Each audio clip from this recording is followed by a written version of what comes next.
Bonjour à tous, bienvenue sur ma chaîne YouTube, bienvenue dans ma nouvelle vidéo. Aujourd'hui c'est une vidéo qui m'est venue comme ça. J'étais en train de marcher, de me promener tranquillement et je me suis dit mais j'ai tellement de réponses à vous donner par rapport à tellement de questions que l'on peut me poser. Moi j'ai fait depuis tellement d'années des petits goûters spirituels, des petits apéritifs spirituels. On m'a posé beaucoup de questions. Dans mes consultations de voyance on me pose beaucoup de questions. Dans mes ateliers on me pose beaucoup de questions. Dans mes consultations spirituelles, mes consultations, messages des anges, on me pose beaucoup de questions. Alors je vais faire un petit condensé aujourd'hui. Bien sûr, je ne pourrai pas répondre à toutes les questions, évidemment, car on n'aurait pas assez de temps en une nuit, je dirais même, pour pouvoir répondre à toutes les questions. Mais je vais essayer de faire une synthèse, en tout cas, des questions que vous pouvez vous poser, les principales, les majeures d'un point de vue spirituel, et je vais essayer d'y répondre, non pas par idéologie, jamais chez moi, mais toujours par rapport à ce que je reçois, au message que je reçois. Première question, et je pense qu'elle est vraiment d'importance, est-ce que Dieu existe? On m'a posé cette question un nombre incalculable de fois. Tout dépend de ce que vous appelez Dieu, hein? Parce que si Dieu est le petit pépère sur son nuage avec sa canne qui est en train de vous attendre, je peux vous dire que ça n'existe pas. Si Dieu est un Dieu créateur, peu importe d'ailleurs qu'on l'appelle Dieu ou qu'on lui donne un autre nom, peu importe que ce soit une consonance masculine ou une consonance féminine. Et pourquoi ce ne serait pas une consonance féminine d'ailleurs? Peu importe que ce soit une silhouette physique ou plutôt un tout. Alors là, oui, bien sûr, Dieu existe. Dieu créateur. Est-ce qu'il y a une création? Oui. Ça, c'est vraiment un message que j'ai toujours reçu. Est-ce qu'une âme spirituelle tellement intelligente, tellement élevée et tellement haute a conçu la vie, a conçu les planètes, le système même de l'univers et nos vies? Oui, absolument. Est-ce que Dieu nous juge? Non. On se juge soi-même, c'est déjà pas mal, hein? Est-ce que Dieu décide de nos incarnations? Non. C'est nous qui décidons de nos incarnations. Quand on dit Dieu a rappelé à lui un tel ou un tel, il n'y a rien de plus faux. Dieu ne nous rappelle pas. Dieu nous laisse revenir vers lui quand notre incarnation est terminée. Est-ce que Dieu est amour? Absolument. Toujours. Dieu ne nous juge pas. Dieu ne nous demande pas de faire quelque chose en son nom. Jamais. Dieu ne nous dit pas qu'il faut être bien dans la vie ou mauvais dans la vie. C'est nous qui allons décider si on emprunte le chemin du bien ou ce qu'on appelle le chemin du mal. Mais jamais Dieu ne nous demande de faire quelque chose en son nom. Mais Dieu existe, Dieu est là, parmi nous. On est une partie de Dieu et Dieu est une partie de nous. Dieu a une intelligence tellement haute que bien sûr nous ne pouvons pas l'égaler. Mais dire qu'on ne peut pas être en contact avec Dieu, qu'on ne peut pas le contacter, voire que ce serait sacrilège de le contacter parce que nous on est des petites brebis, il n'y a rien de plus faux. On peut être en contact avec la création, mais non seulement on peut l'être, mais il faut l'être parce que c'est en étant en contact avec la création qu'on avance petit à petit dans nos vies. Ça c'est une première question vraiment très forte, je dirais, et très spirituel. Il me fallait commencer par parler de Dieu. Je ne pouvais pas commencer, bien sûr, avec une autre question. Est-ce qu'il existe la vie sur d'autres planètes? La réponse est oui. Pas sur Mars, hein, mais sur d'autres planètes inconnues de notre système solaire, absolument. D'ailleurs, vous verrez, petit à petit, nos chercheurs, nos scientifiques, trouveront ces planètes. Je dis bien petit à petit. On n'est pas encore en mesure de comprendre. On n'est pas encore en mesure d'accepter les choses. Mais est-ce que ces choses existent? Absolument. Est-ce que la vie existe sur d'autres planètes? Oui, mais c'est une vie qui n'est pas celle de la Terre. Ici, on est, je dirais, dans la cour de récréation de l'école primaire. Et encore, j'allais même dire de l'école maternelle. C'est-à-dire qu'on est au b.a.-ba de la vie. Même si on a déjà vécu sur Terre 50 vies, 70 incarnations, 100 incarnations, c'est la première étape, je dirais. On est encore tout petit. Parce que la vie sur les autres planètes, c'est une vie où, par exemple, les questions de la vie après la vie ne se posent pas. Ou les questions de Dieu, la création, ne se posent pas. On a déjà toutes ces réponses. On est déjà dans une évolution spirituelle bien plus haute que la nôtre, que l'évolution spirituelle ici sur Terre. Donc la vie sur d'autres planètes existe. Est-ce que les extraterrestres existent? Oui, mais alors attention, ce ne sont pas les petits hommes verts. Je le précise tout de même. Ce qu'on appelle extraterrestre, c'est la vie ailleurs. La vie ailleurs existe? Oui, je viens de le dire dans la question précédente. Donc, est-ce que ce qu'on appelle comme étant les extraterrestres existent? Oui. On a des preuves, bien évidemment. Alors, certaines sont connues, d'autres sont cachées à aujourd'hui, parce que cela pourrait faire peur, mais la réalité même de la vie ailleurs existe. Et donc, je regroupe ces deux questions, d'une certaine façon, dans la même question, parce que c'est ainsi, selon moi, qu'il faut répondre à ces deux questions. Est-ce que sur Terre, on a le droit de faire ce que l'on veut? Je dirais oui, mais à une condition, que ce soit toujours pour le bien de soi et des autres. Si vous êtes dans l'amour, si vous êtes dans la bienveillance, tout est possible et tout est autorisé. Si vous voulez faire du mal à l'autre, ça n'est pas autorisé. Je vous le dis tout de suite, aucune incarnation ne vient sur Terre pour faire du mal à l'autre. Si une personne sur Terre fait du mal à un autre ou aux autres, c'est que cette âme a dévié de son chemin spirituel et de son incarnation. Mais en aucun cas, c'est son incarnation prévue. En aucun cas, son guide, son ange spirituel ou même un Dieu pourrait lui dire il faut faire ceci ou il faut faire cela s'il s'agit du mal. Nous ne sommes sur Terre que pour l'amour, que pour le bien, que pour la bienveillance et que pour la compréhension. Est-ce que le jugement est une bonne chose? Non, le jugement est une mauvaise chose. Il n'y a pas de jugement au ciel. Aucune âme spirituelle ne vous juge. Votre guide ne vous juge pas. Dieu ne vous juge pas. Et vous, vous pensez que vous pouvez juger les autres? C'est une mauvaise chose. Hein? Alors bien sûr, on juge tous sur Terre parce qu'on ne s'en rend même pas compte parfois. On a une pensée, la pensée va être un peu réductrice, c'est-à-dire qu'elle va être reliée à un jugement. Mais en fait, il faut juste laisser les âmes vivre comme elles ont besoin de vivre, car vous ne connaissez pas leur incarnation. Vous ne connaissez pas le pourquoi de leur incarnation sur Terre. Vous ne connaissez pas le pourquoi de leur incarnation passée. Et donc, il faut les laisser avancer tranquillement, à leur rythme et sans jugement. Vous n'aimez pas être jugé. Vous n'avez pas envie d'être jugé. Alors ne jugez pas les autres. Ça, c'est un principe spirituel très haut et très élevé.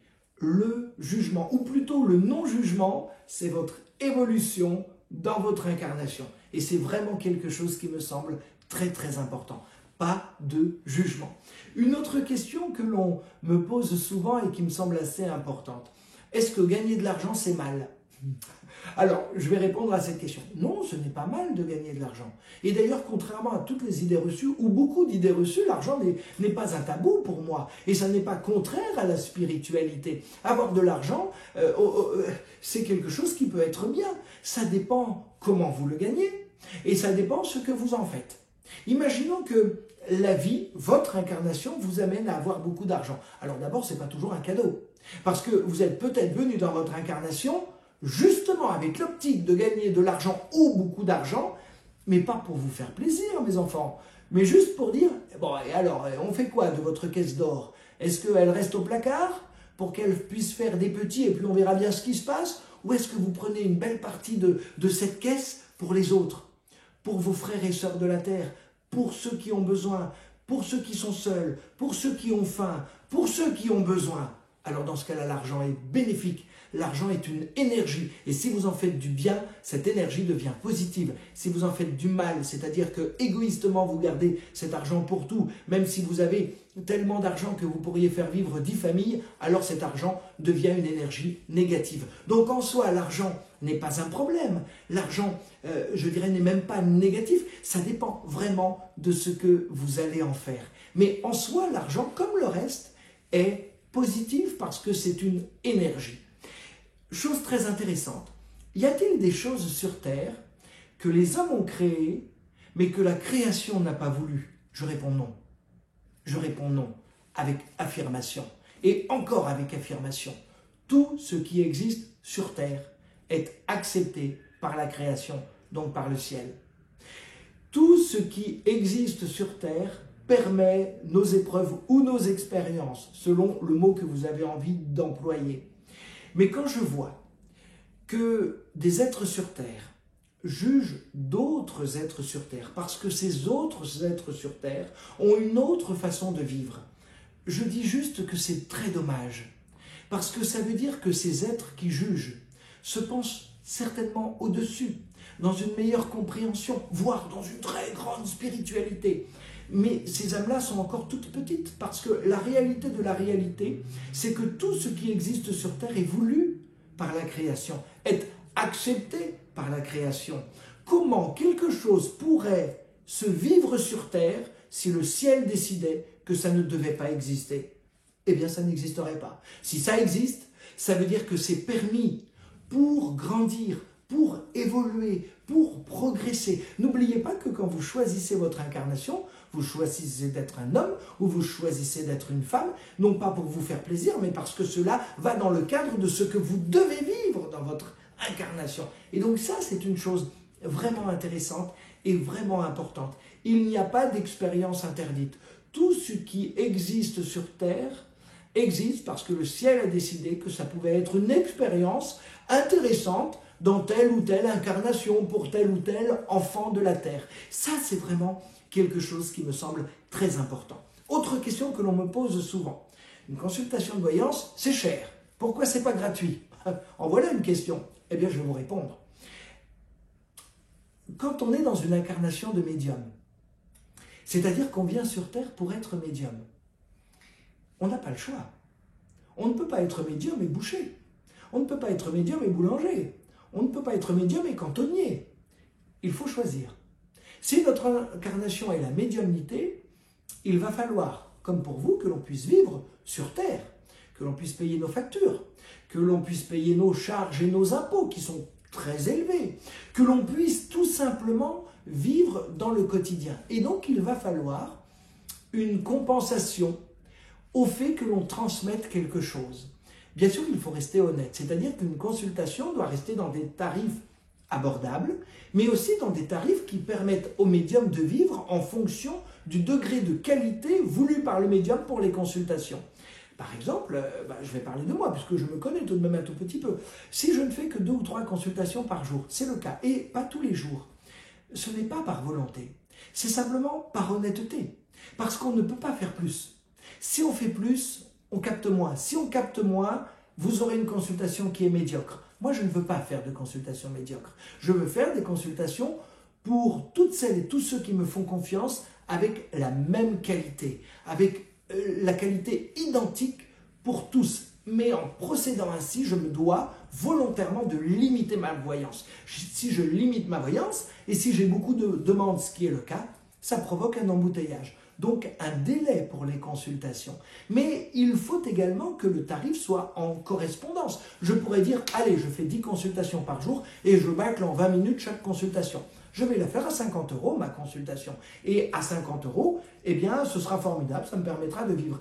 Mais si je veux être dans l'honnêteté, je vais prendre 2 consultations. Je ne peux plus être à 50 €. Si je suis à 50 €, je ne peux plus vivre. Si je ne peux plus vivre, il faut que je fasse un métier à côté. Si je fais un métier à côté, je ne suis plus sur le cadre de mon incarnation et du pourquoi je suis venu sur Terre. Donc ma consultation va être plus élevée, mais parce que je veux faire quelque chose qui corresponde à la réalité spirituelle et à ce que l'on me demande aussi spirituellement. N'oubliez pas qu'au siècle dernier, les médiums existaient. Bon, ils étaient un peu cachés, car sinon ils finissaient sur le bûcher, mais ils existaient.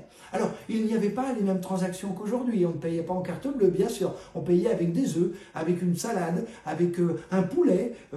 Bref, on payait avec un échange, avec un troc. Aujourd'hui, on n'est plus dans le troc, mais c'est exactement la même chose. Et puis, je dirais qu'il faut une compensation. Vous savez, quand j'ai commencé la médiumnité, c'était très difficile de définir un tarif. Et j'en ai beaucoup parlé avec mes guides. Et je leur ai dit, mais comment faire? Où est-ce que je trouve la justesse? Quel est le bon tarif?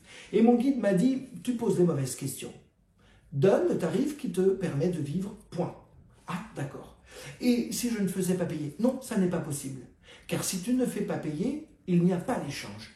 Et s'il n'y a pas l'échange, la spiritualité n'est pas équitable.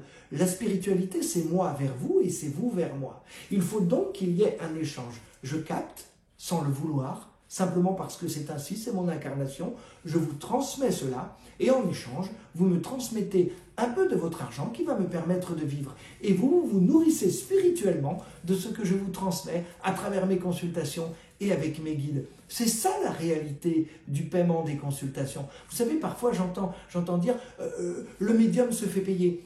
je pense que c'est la seule activité sur Terre, la médiumnité, où on est choqué parfois qu'il faille débourser un petit peu d'argent pour avoir en échange ce service de la médiumnité qui peut tellement changer la vie. On ne se pose pas la question quand on va au cinéma, on paye sa place. On ne se pose pas la question quand on va au théâtre ou au cinéma, on paye sa place. On ne se pose pas la question au restaurant, on paye son repas. Et on pose la question par rapport à la médiumnité. Mais on est dans le même cadre, et ça c'est important. Je voulais m'étendre un peu et vous répondre avec détail, parce que souvent cette question m'a été posée, ou on peut le voir bien sûr dans le cadre de forums sur Internet. C'est souvent très injuste d'ailleurs, parce que le médium, quand il est honnête, il essaie toujours de transmettre le plus possible, parfois au gré de sa santé, parce que vous savez, quand on fait des consultations, je l'ai déjà dit, c'est pas un cadeau d'être médium.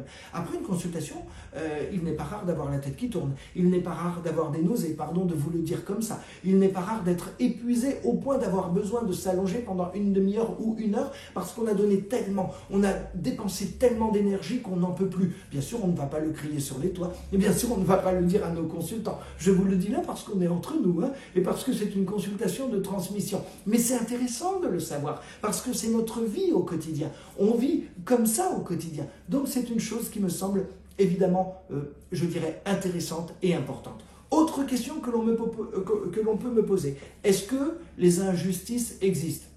Attention, je vais vous faire sauter au plafond. Non, les injustices n'existent pas. Tout dépend de votre incarnation et de ce que vous êtes venu vivre sur cette terre. Mais les injustices n'existent pas. Je dirais même que tout est toujours à sa place. Et ça, c'est une chose importante.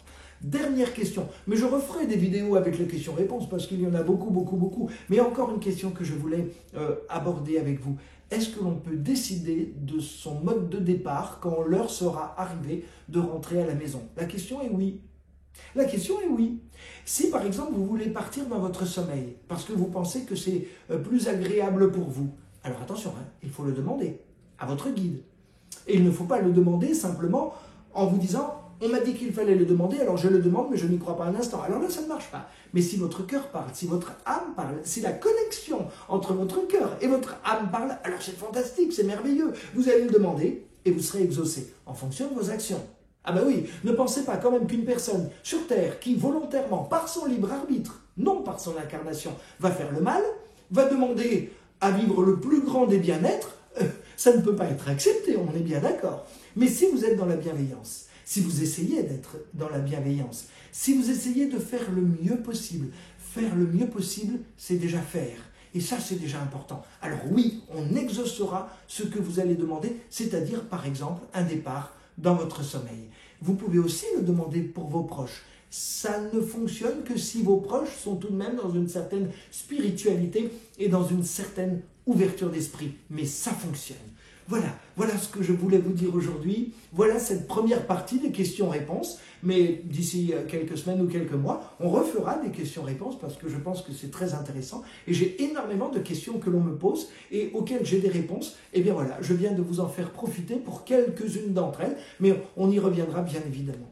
Merci de votre attention. En tout cas, c'est toujours un énorme plaisir de transmettre avec vous. Et puis, je vous dis à très bientôt sur ma chaîne YouTube pour une nouvelle vidéo.